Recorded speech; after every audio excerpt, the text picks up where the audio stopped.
नमस्कार, जय हिंद, जय महाराष्ट्र. आरबी मराठी संवाद न्यूज मध्ये सर्व आमच्या दर्शकांचं मनपूर्वक स्वागत. मित्रांनो, आज मेहकर विधानसभा मतदारसंघाचे लोकप्रिय आमदार सिद्धार्थजी खरात साहेब यांचा आज जन्मदिन आहे आणि वेगळ्या पद्धतीने या ठिकाणी साजरा होतोय भव्य रोजगार मेळाव्याच्या माध्यमातून.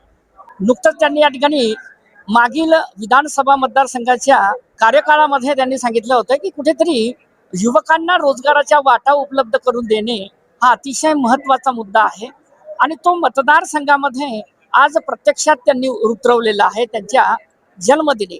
भाऊ, आज या ठिकाणी भरभरून शुभेच्छा आपणास येतात. मी खूप आनंदी आहे. गेल्या 13 तारखेपासून ते आजची 20 तारीख आहे. भरगच्च कार्यक्रम सुरू आहे. विविध स्वरूपाचे कार्यक्रम, बहुव्यायामी, बहुअंगानी, बहुढंगांचे कार्यक्रम मी मेहकर वासियांना, आमच्या सगळ्या मंडळींना दिलेले आहेत. आजचा शेवटची कडी आहे आणि त्याचा शेवट हा रोजगार मेळाव्याने होतोय. जवळजवळ 2000 विद्यार्थ्यांना आज आपण अपॉइंटमेंट लेटर दिलेले आहेत. 2000 विद्यार्थी आज सिलेक्ट झालेले आहेत. 3000 विद्यार्थ्यांचं रजिस्ट्रेशन आहे.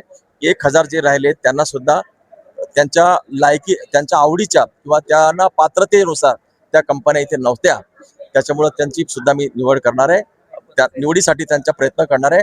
खूप आनंद वाटतो आहे की जवळजवळ 2000 विद्यार्थी, साहेब, नोकरीसाठी किती संघर्ष करावा लागतो हे मला माहिती. मी खेड्यातून आलेलो आहे. तो संघर्ष जो विद्यार्थ्यांचा माझ्या लक्षात आला आणि त्या सगळ्यांसाठी मी हा जो काही रोजगार मेळाव्याचा उपक्रम आहे 2 वर्षात 3 वेळा घेतलेला आहे. एक विजन घेऊन मी आलेलो आहे. ते विजन राबवण्याचा प्रयत्न करतो. शेतकऱ्याच्या संदर्भामध्ये काय भावना व्यक्त करणार, कारण की शेतकऱ्यांच्या अनेक समस्याला तोंड या ठिकाणी द्यावं लागतंय. मी खरं सांगू का, शेतकऱ्यांचे अनेक प्रश्न आहेत, परंतु त्यातला महत्वाचा प्रश्न शेतकऱ्याला शेतमाल जो असतो, म्हणजे शेतमालासाठीचा लागणारा त्याचा खर्च आणि उत्पादन याची तफावत होत नाही. त्यामुळे शेतकरी अतिशय चिंतेमध्ये राहतो. या व्यतिरिक्त त्यांची जी मुलं तर कशी बशी शिकवतात, त्या मुलांना नोकरी न मिळाल्यामुळे शेतकऱ्यावर एक प्रकारचं सामाजिक संकटच उभं राहिलेलं आहे.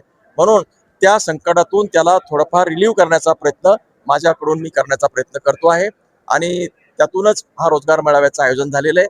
उद्या ही जी मुलं जेव्हा लागतील तेव्हा शेतकऱ्याच्या चेहऱ्यावर निश्चितपणे आनंद होईल. शेतकऱ्यांचे बाकीचे जे इश्यूज आहेत ते वेगळ्या अँगलने, जसं की मालाला भाव मिळण्यासाठी मी आवाज उठवतोय. त्यांचे जे विविधांगीचे प्रश्न आहेत, शेतमालाचे प्रश्न आहेत, रस्त्याचे प्रश्न आहेत, त्यांना सबसिडीचे प्रश्न आहेत, त्याच्या ज्या वेगवेगळ्या योजनांमध्ये त्याला जे मिळत नाही त्या सगळे प्रश्न आहेत.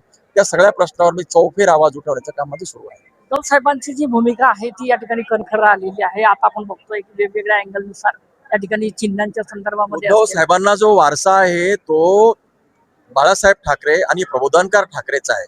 उद्धव साहेबांना जर प्रलोभनाला बळी पडायचं असेल तर केव्हाच पडले असते, पण महाराष्ट्राचा वसा वारसा हा प्रबोधनकार ठाकरे आणि बाळासाहेबांनी जो त्यांना दिलाय तो त्यांना चालवायचा आहे. प्रलोभनामुळे घाबरून नव्हे किंवा प्रलोभनामुळे कोणत्याही प्रकारचं ते त्यांचं पाऊल आहे ते अजिबात वाकडं पडू देत नाहीत. आणि म्हणून अनेक संकट जरी त्यांच्यावर आले असतील, पक्ष फोडला असेल, आरोप झाले असतील, त्यांच्यावरती जे सोडून गेले गद्दार मिंदे ते आता त्यांच्यावरती आरोप करतायत, या सगळ्याला न डग बघता उद्धव साहेब पहाडासारखी उभे आहेत. पहाडासारखा माणूस आज इथे आहे. महाराष्ट्राला त्यांचा अभिमान आहे आणि आम्हाला सुद्धा त्यांचा अभिमान आहे. या शेताने लळा लावला असा की त्याच्या सुखदुःखाशी रडलो झगडलो, आता तर अवघा जीवच जखडला आणि त्याच्या बोलीचा मी शब्द झालो. ह्या प्रश्नाशी मी इतका समरस झालेलो आहे.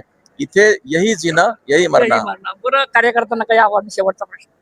संघर्ष करणे आणि आपले प्रश्न संयमाने मांडणे, लोकशाही संविधानच्या माध्यमातून आपला संघर्ष कायमपणानं सातत्यानं जिवंत ठेवणे, अशा प्रकार आणि कुणाच्याही दबावाला बळी न पडणे, या गोष्टी सर्वांनी पाळाव्यात अशी माझी विनंती राहील. वाढदिवसाच्या मनपूर्वक शुभेच्छा. धन्यवाद.